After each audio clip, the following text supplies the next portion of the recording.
The Yankees and Mets are two of the hottest teams in baseball, and all of New York is looking forward to this year's Subway Series. But before they compete on the diamond, the rumored to compete for national star Juan Soto, who the team is open to trade after he rejected a 15-year, $440 million offer.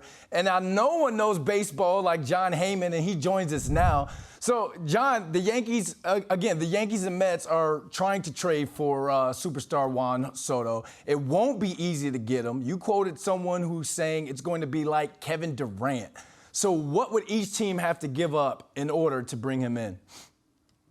Yeah, it's going to be like Kevin Durant, and they have a 2-week deadline because the deal would have to be struck by the deadline of August 2nd. So it is not going to be easy. It will take a ton, and deservedly so. He is arguably the best hitter in the game, and I would make that argument that he is the best hitter in the game. So they would ask for a lot. And from the Yankees, you got to figure that it's going to start with Volpe, Dominguez, all their top prospects.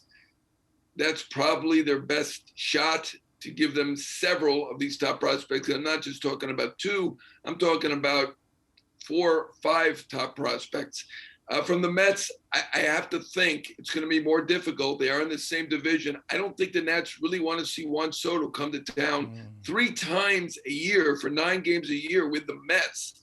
I'm just not seeing that. I think it's a long shot for the Mets. The Mets do like to hold on to their prospects.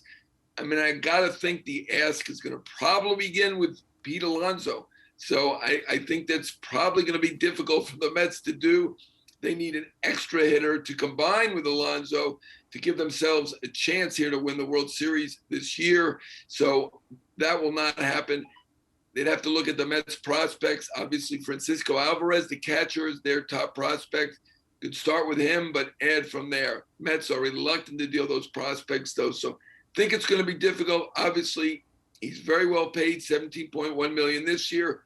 A lot more than that going forward, as we know. But the prospect cost is really going to be the sticking point. All right, so when it comes to ask, it looks like the Yankees are in a better situation. But let's talk skill set. Where will he be a better fit, the Yankees or the Mets?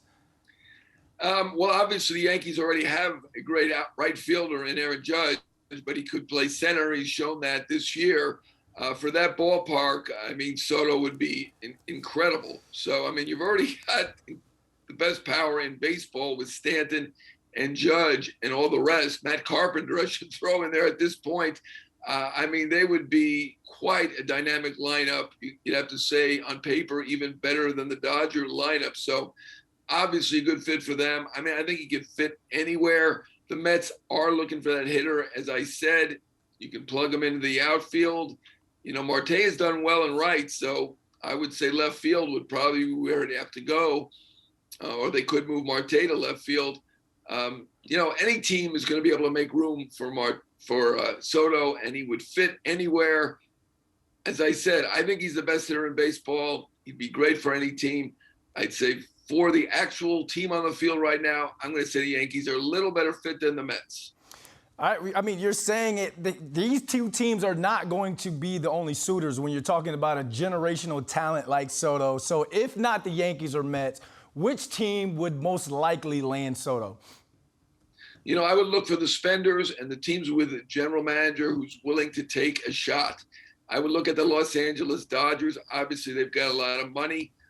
They've made some big deals recently, certainly traded for Betts, traded for Freeman. They have the prospects to do it and the resources to do it as well. Got to look at the Dodgers. They're competitor to the Padres. I mean, they shocked us with even Eric Hosmer, then with Manny Machado. We know that their GM, A.J. Preller, loves Soto. He came close to signing him as an amateur.